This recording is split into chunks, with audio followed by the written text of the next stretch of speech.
Hello everyone, this is Cameron from EDUCO, and in this video we're going to be looking at factoring using the difference of squares method. So we have a few learning goals for this video. The first one is to understand when this method, when the difference of squares method can be applied to factor a polynomial. And the second is we're going to look at a couple of examples using this method to factor polynomials. So first off, let's start with explaining the method. So the difference of squares method can be applied to factor a polynomial when we have a polynomial with two terms that are separated by a minus sign. Okay, so whenever you have a polynomial, they both, you have two terms and those terms are separated by a minus sign, you may be able to apply this method. However, there's an extra condition, and that condition is that both terms must be perfect squares. So with two of these conditions combined, if both are satisfied, then we can apply the difference of squares method. So if you take a look down now at the formula for the difference of squares, we have this right here. A squared minus b squared equals a plus b times a minus b. So as you can see, what we do is we open up two sets of brackets, and both of the terms that are within these brackets are the same in both. However, the sign between the terms changes. So one bracket, you have the terms separated by a plus sign, and in the other bracket, the terms are separated by a minus sign. And the terms in these brackets here just come about from square rooting a squared and b squared in this case. So that's the importance of both of the terms being perfect squares, because if we weren't able to easily calculate the square root of both of the terms, then you wouldn't have nice answers in these locations here.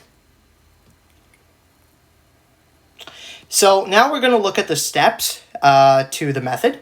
So the first step you want to look at is remove the greatest common factor whenever applicable. So if there's a greatest common factor, if there's a term that's common to both terms in the polynomial, then the first thing we want to do is go ahead and remove that. Okay, we want to factor out that factor. And then the second one, we want to decide if the difference of squares method can be applied. So again, we have two conditions. We got to notice that there are two terms, and both of those terms are separated by a minus sign, but then both the first and second terms must be perfect squares.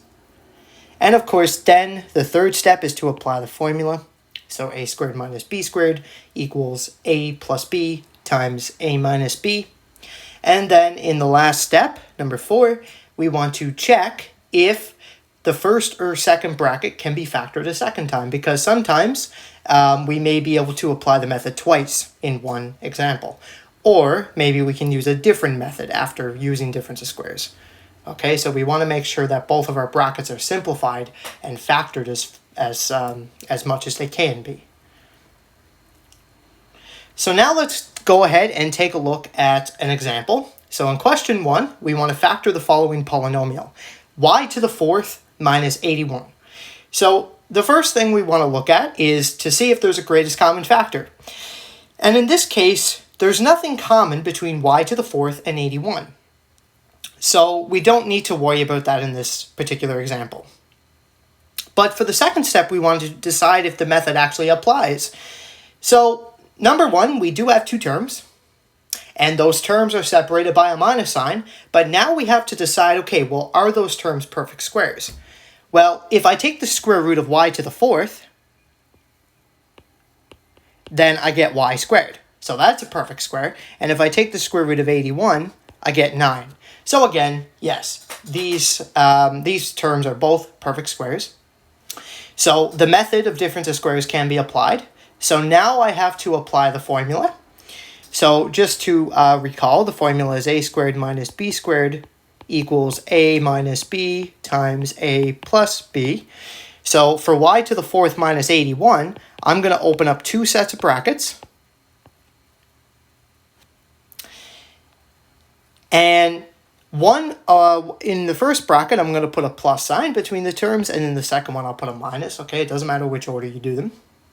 And then what goes in these brackets are these terms right here. So the square root of the a squared and b squared. So this is y squared, that goes in both, and then 9, that goes in both.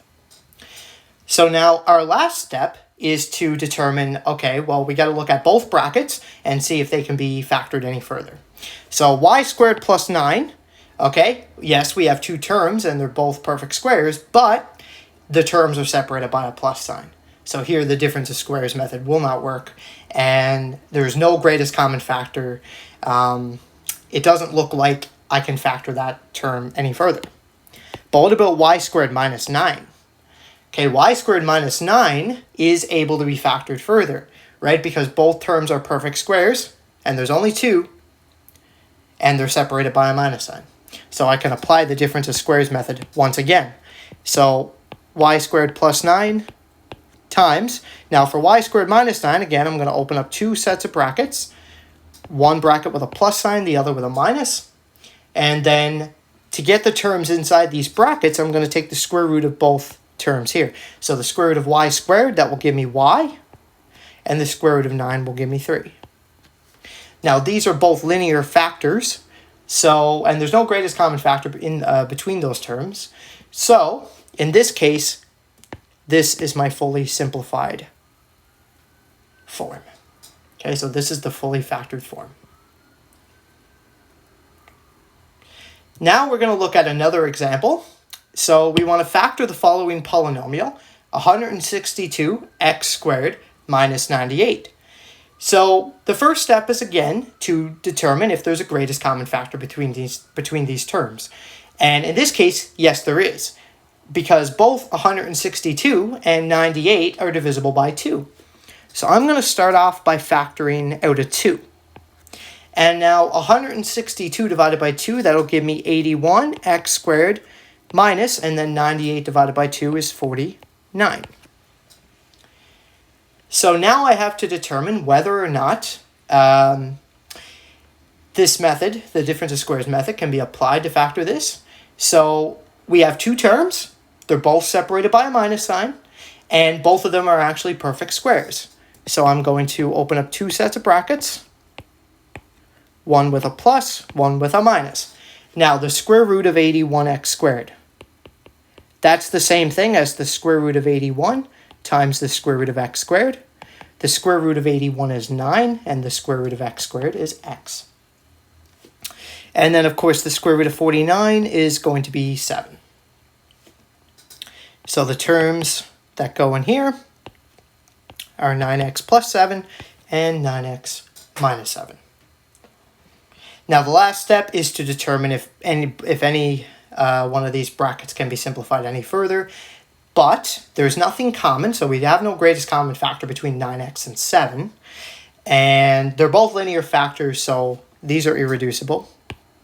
So this is actually our fully factored form. So in this video, we learned how to apply the difference of squares method, so the different steps that's needed. And we also understand now when the method can be applied. And we looked at a couple of examples here to illustrate how to use this method to factor various polynomials.